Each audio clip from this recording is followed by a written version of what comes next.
What's up, you guys? My name's Brandon. Welcome to my channel, or welcome back to my channel. I'm a serial entrepreneur in the e-commerce fashion space. I've done this for about 10 years. My first business was brick and mortar stores. Recently, I do e-commerce, digital marketing, all of the above, and I like to share my experiences here on YouTube and TikTok. But today, we're going to be talking about how to manufacture your own product, or how to find a manufacturer for your product. And this is like geared towards like extreme beginners, or somebody who has just a little bit of experience but needs like some extra knowledge. So yeah, let's get into it. But before we continue, don't forget to hit that subscribe button down below. Give this video a thumbs up. Maybe leave me a comment in the comment section below. Also, if you're interested for some shorter content, hit me up on TikTok at Brandon Ganske, Instagram, same thing. All right, so let's get into it. Manufacturing your own product, or how to find a manufacturer as a complete beginner. So there's a couple different peers, or like pillars, that I like to think of this whole umbrella of manufacturing a product. There's no right way to do this, and there's really no wrong way to do this either. There's just different ways to get to that end goal. So most likely you're going to be you're going to have an idea of what you're going to manufacture, or what kind of product you want to sell on your e-commerce store, or maybe you want to build a whole product and sell it as a wholesale. Whatever you want to do with the product, you need to actually have that product made. So as a complete beginner, I always would recommend going to Alibaba and sourcing a manufacturer. So the best way to do that is go onto Alibaba, submit an RFQ, and go from there.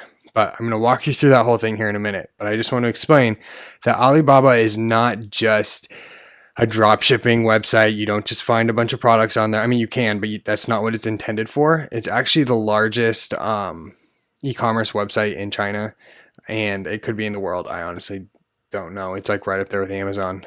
I don't know the exact specifics, but they have a bunch of suppliers and a bunch of manufacturers on there from China, that it almost makes it contacting a supplier and finding somebody to manufacture a product too easy, that it almost seems fake. And I've actually done this quite a bit. I still do this to this day. I've manufactured many products, but I still come up with products, and I still find my suppliers on Alibaba this way. So first thing you're going to do, I'm going to look at my computer. I'm going to put it up here on the screen. You're going to go up to the top, and you're going to hit, you're going to find the RFQ, submit RFQ button.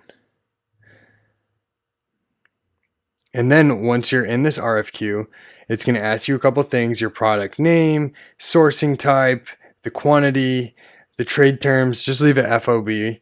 And then what your budget is. And then in the details is where you want to explain what your product is. If you have a proprietary product that is going to be something that you are inventing that does not have a patent, I highly recommend not giving any sort of blueprints or any sort of information too detailed on this part of the questionnaire for the RFQ. But if you're just trying to manufacture a pair of glasses, and you want your glasses to be Italian acetate glasses with a blue light lens, then you can go in there and you can explain what your product is, because Ray-Ban is not the only brand that makes glasses. There's many different brands that are going to manufacture glasses that are similar to these, but that's where you're going to explain what your product is. So you can also put in there blueprint pictures if you don't worry about like giving that information out. And then you're going to hit submit, and then you're going to sit back and you're going to wait for factories to start replying to you. But after people start replying to you is where you kind of have to do some sifting. So under their about section, it's going to have manufacturer or factory, or it's going to have a trade company or a trade agent. You don't want to use a trade agent or a trade company. Now, there's nothing wrong with these companies, but what they do is they act as the middleman from you to the factory. So they're going to have an extra markup in there so that they make their money that they are helping you get. So you're going to look for a factory or a manufacturer directly. And that way you can just work with your factory and you can tell them exactly how you want your product to be made. And it's going to be much, much cheaper in the long run. Now, that is how a beginner would go about manufacturing their product, or somebody that just wants a quick product made. Now, let's go a little more in depth. Say you are very keen on using high quality products, or you have a brand that you have some specific knowledge about and you really like the way that their clothing or their products are made, and you want to use the same factory. There's nothing wrong with that. That's why there's factories, and you would be surprised, like Nike and Lululemon, a lot of big brands are made from some of the same factories. And why not get in there if they're using them? That's trusted, good products, good materials, and like they obviously can get the supply out to you quick enough. So let's figure out how we can find what those big brands are using as their suppliers. All right, so to do so, there is a little trick, a little tool, my little friend that I like to use called Import Yeti. I've been going on TikTok and I've been doing some TikToks lately about Import Yeti. Kind of interesting. But what it is Import Yeti just puts together all of like the recent trade, the trade documents for brands and companies who are importing into the United States. Now, I mean, not everything is going to be on here, but you are going to have a good base knowledge of what factories your competitors are using. And I mean, it is legit because it's actual documentation from who is importing and like what factories they're importing from. All right, so let's say in theory, I'm building a brand and I'm building an athletic wear brand, a women's athletic wear brand, but I really like one of my competitors' products and I like the way that the products are made. And I kind of want to use their factory. So I'm going to go in here and I'm going to search my competitor's name. For instance, I think I want to search Skims Body. Shout out to Kim Kardashian. Great products. And there it is. I'm going to pull it up on Import Yeti. And then I'm going to see in here. You want to look at the HSC, the HS codes, HSC or the HS codes.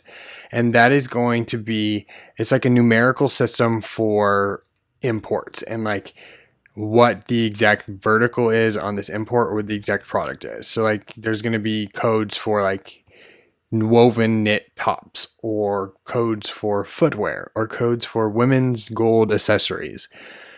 So you're going to look at the HS codes and it's going to tell you. So we have slip, bust thigh, thong. Okay, so this sounds kind of interesting. This sounds like the kind of products that I'm thinking I want to use. And right here, I can see that it's made by this company named Eurotex.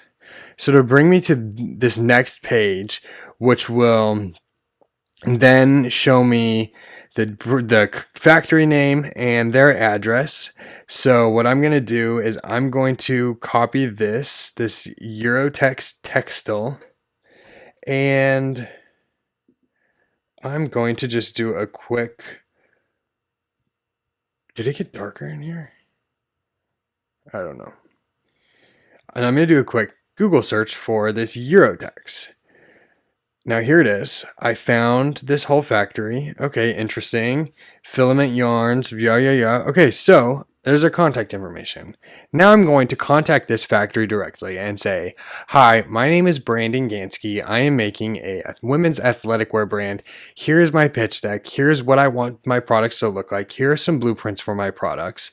And can you guys help me potentially manufacture this product? Now, a couple of things you're going to want to ask: what are their minimums?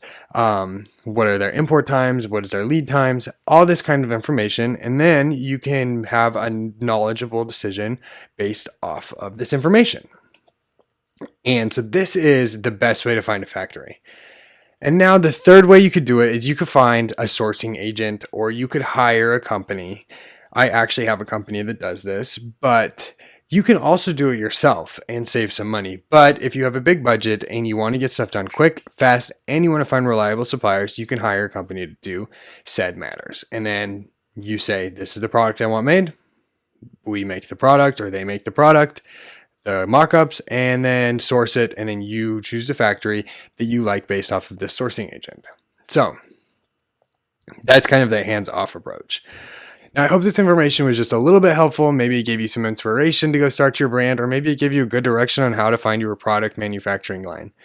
But until next time, don't forget to hit that subscribe button, give me a thumbs up, go follow me on TikTok and Instagram, or hit up any of my companies if you need help with anything. My email is in the description. If you have any questions, don't be afraid. I will answer all of them.